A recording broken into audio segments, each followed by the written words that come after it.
السلام عليكم. احنا اليوم متواجدين في التيميت كلوب. معنا السي عبد الرحيم بن دورو لو ريبريزونطون ديال كلوب ماستر، والسي يوسف سلام ريبريزونطون ديال سكيل بلاي. مرحبا بكم اول حاجه عندنا. الوغ اليوم غنديروا هاد لا فيديو هادي بور بريزونتي واحد البطوله جهويه اللي ارتئينا اننا نقدموها اليوم في لا ريجون ديال الرباط سلاق نيطرا. داكوغ، هاد البطوله هادي غتقدم على ثلاثه ديال المراحل ولا غتنظم على ثلاثه ديال المراحل. Alors, la première étape, Inch'Allah, elle sera organisée par le club Skill Play le 2 et le 3 décembre prochain. La deuxième étape, Inch'Allah, elle sera organisée dans le club Master le 23 et 24 décembre. Et la dernière étape, Ultimate Club le 13 et le 14 janvier, Inch'Allah. Le nombre des participants chaque étape, انهم يكونوا 64 لاعب. Donc les places limitées وغيكونوا غير les joueurs toute catégorie ديال la région، يعني غير les joueurs ديال رباط سلاق نيطرا. Donc plus de détails ندوز لا مان للسي عبد الرحيم بن دورو باش يعطيكم plus de détails على هذا لو تورنوا ان شاء الله. شكرا سي طارق. اللي بغيت نزيد نضيف على التوضيحات اللي قال سي طارق بالنسبه لهذه البطوله الجهويه، كما قال حددناها في 64 جوار لي بلاص ليميتي. بالنسبه للمعلومات اللي كاينه ديال لي كوتيزاسيون غتكون حددناها في 350 درهم. المجموع ديال لي بري اللي غيكونوا مقسمين على حساب 16 الغانيون.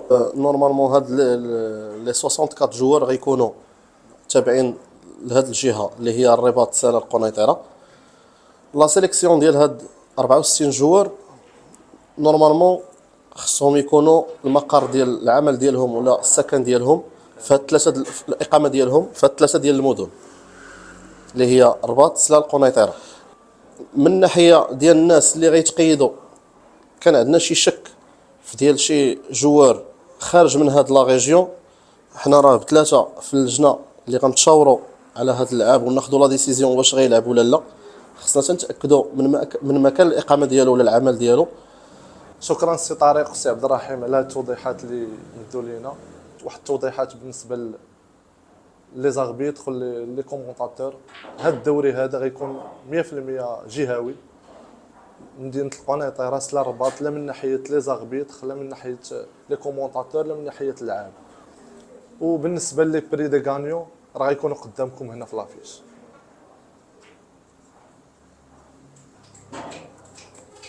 شكرا لكم على التوضيحات كامله اللي وصلتوا لينا. هاد المراحل بثلاثه اللي غادي يدوزوا، واش لي كلوب ديالكم غادي يتنظموا فيهم دي كاليف بالنسبه للناس اللي باغيين يبارتيسيبيو، ويمكن ما قاديش على لا كوتيزاسيون ديال 350 درهم، واش غادي تعطيهم هاد الفرصه هذه باش يقدروا تاهم يشاركوا؟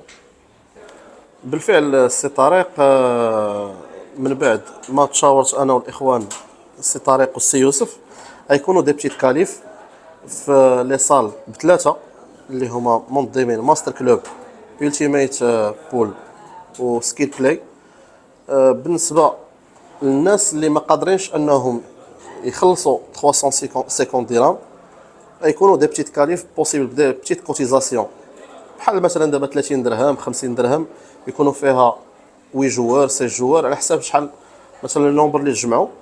وإلا كانت بحال هكا 8 جوار غيكون فيها مثلا جوار كاليفي واحد، او لا 6 جوار غيكونوا دو على حساب لا كوتيزاسيون اللي تقدر تخليهم زعما تخول لهم انهم يجمعوا 350 درهم ديال لا كوتيزاسيون باغ جوار ديال. كنشكرك على الاجابه ديالك سي عبد الرحيم بن دورو.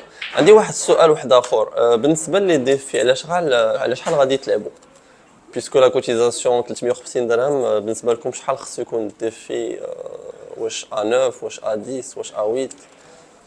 الوغ بالنسبه لي ديفي في كاع لي تور وفي كاع المراحل في كاع لي زيتاب اللي غتلعب فيهم هاد لوبن هادي، غيكونوا لي ديفي A8 جوسكا لا دومي فينال. لا دومي فينال غيكونوا لي ديفي A9 ولا فينال غيكونوا لي ديفي A10 في المراحل بثلاثه. بالنسبه للباس، واش غادي تكون شي حاجه اللي محدده اللي خص اللاعبين يلتزموا بها خلال هذه البطوله، او لا غادي تكون عندهم الحريه؟ وشنو هما القوانين اللي غادي يكونوا وسط هاد البطوله اللي خص الناس يكونوا عارفينها او اللاعبين يكونوا عارفينها قبل ما انهم يلعبوا. شكرا سي الياس على هذا التساؤل هذا. بالنسبه للهندام ضروري بولو ولا شوميز. بالنسبه للسروال سروال كحل ولا سروال توب ولا سروال لاطوال، ولتحت حذاء رياضي ممنوع ضروري سبان. بالنسبه للتوقيت راه غنبارطاجيوه معكم، وكل تاخير 5 دقائق اتكلف اللاعب جوله. الوغ تنظن باللي زعما الاجابات ديال على هاد لي كيسيون اللي طرحوها لنا سي طارق وسي الياس جو كخوا راه جاوبنا عليهم بطريقه واضحه. الا كانوا دوطخ كيسيون مرحبا، يمكن لكم تحطوهم لنا في التعاليق ومن بعد راه نجاوبوا عليهم وحده بوحده ان شاء الله. جيسبر اننا ان شاء الله نتوفقوا في التنظيم ديال هاد البطوله الجهويه. حنا راه ان توكا اون فا با ايبارني ديفور ان شاء الله باش نحاولوا ننجحوا هاد البطوله هذه باذن الله. وتنتمنى التوفيق للجميع في التنظيم ديال هاد البطوله هذه، والسلام عليكم. Bon courage tout le monde.